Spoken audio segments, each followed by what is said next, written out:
Hello guys! So, kumusta nga pala kay Reuben J. Galleta 6015, no? Kasi nag-request siya na i-testing naman raw yung NBA 2K26 dito sa ROG Ally X. So, ang ROG Ally X guys, 24 gig yung kanyang RAM and syempre powered siya ng Z1 Extreme. Let's go! Let's go!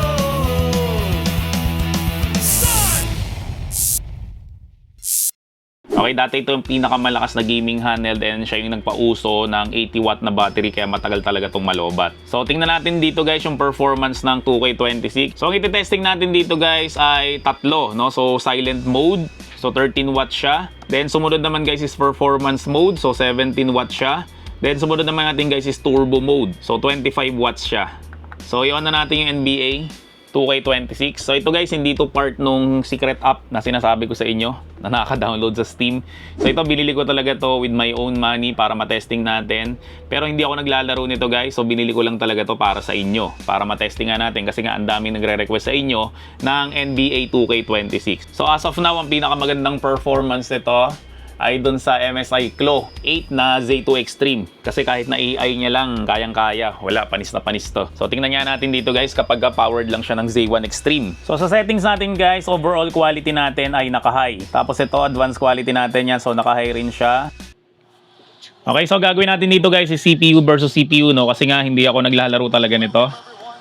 Okay. So, ang settings natin guys, naka-silent mode tayo or 13 watts lang, no? So, check natin. Here's what the Cavaliers schedule looks like. On Tuesday, the New York Knicks coming to town, tipping off a home stand for them.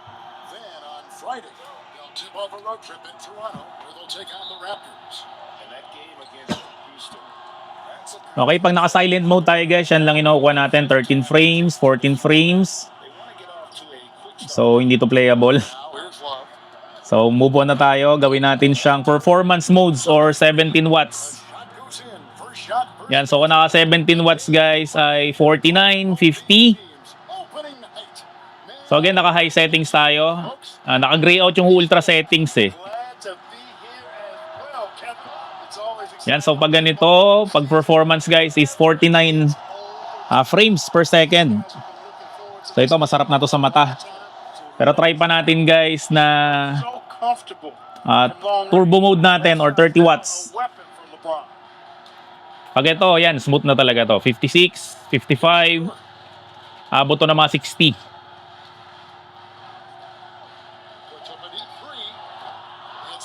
Okay, pero matakaw sa baterya yan eh. So, ilipat lang natin siya guys sa performance mode yan. So, ito guys, best settings na to para sa akin. So, hindi siya masyadong matakaw sa battery and at the same time guys ay very playable talaga siya.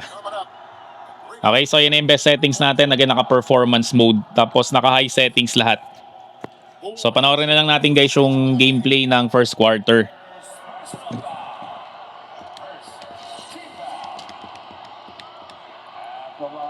When you talk about shot mechanics, Curry is as close as you can get to perfect. I mean, you can tell he puts a lot of work into that part of his game, and it pays off. Now, here is Irving. Three-pointer. Hits it from three-point range. Irving's got 6 points. How about that screen by Love? That was a wall. Curry fires from way outside. The long distance three is buried. And you got the feeling that was coming. Curry loves coming back with a three of his own. Outside Irving. Back to LeBron. That one's not going to go. Nice D from Durant. A moment now to hear from our sideline reporter, Hall of Famer David Alden. David. Well, I caught up with Coach Steve Kerr with the agility and handling to get anywhere. Coach stressed the importance of limiting Kyrie Irving. Mentally, he wants every guard to be alert and aware of any screens. Coach wants his bigs to be vocal and to keep the defenders informed. And when Irving elevates, he wants everyone vertical and ready for everything. Guys? Thank you, David.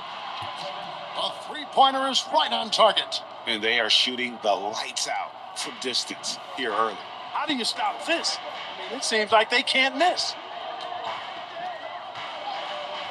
Lets it go with a three. Thompson with the rebound. Yan, so nagdi-deep siya guys. Robinson's got 4 rebounds. 33-30.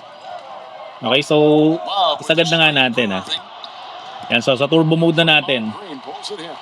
He just missed it. He's typically solid. Gusto niyo talagang super smooth. It's to Curry. Yan, turbo mode yan. 55, 54. Green with a screen on Irving. Curry passes to Green. And the call on the shot that sends him to the line. At all times he's on the court. Green is active and physical. He loves being in the middle of the action. Richard Jefferson. He's checked in. Ganda ng graphics na talaga nito. Talagang next gen na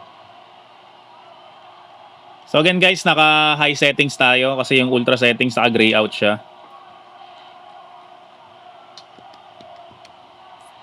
Both free throws good from Green. What I appreciate most about Green is his leadership. Strong vocally on and off the floor.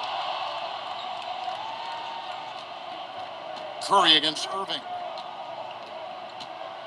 The kick out to LeBron.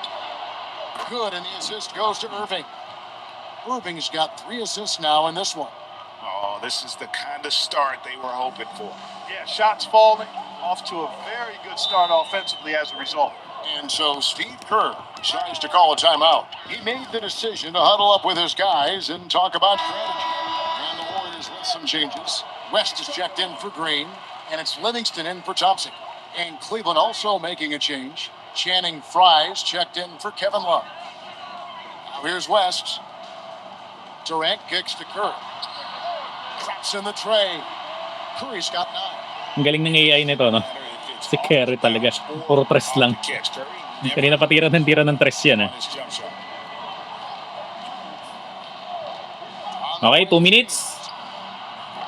Tried to come right back with the 3 of his own, and it's no good. Livingston looking for the opening.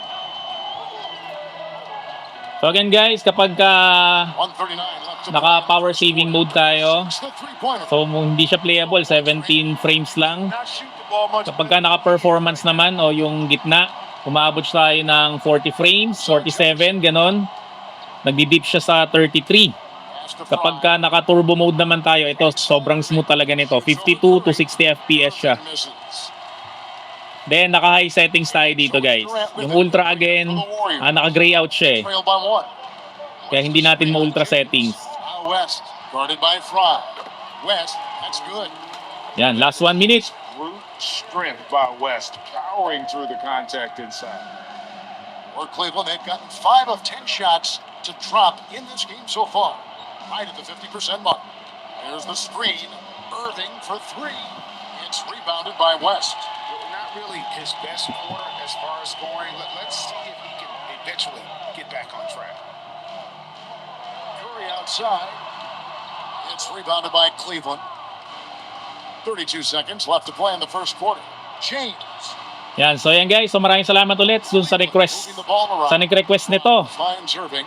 Itong 2K26 ROG AliX. Outside. So again guys, kung nagustuhan mo naman tong video na to, huwag mo naman kakalimutan mag-subscribe dito sa channel ko. I-like mo na rin tong video na to at i-turn on mo na rin yung notification bell para like updated sa mga vlog ko about sa mga gadget. So yun lang. Maraming salamat ulit sa inyong lahat. Hanggang sa muli. And he gets the jumper to drop. Curry's got 14. Pick works well there. Paalam! Distance.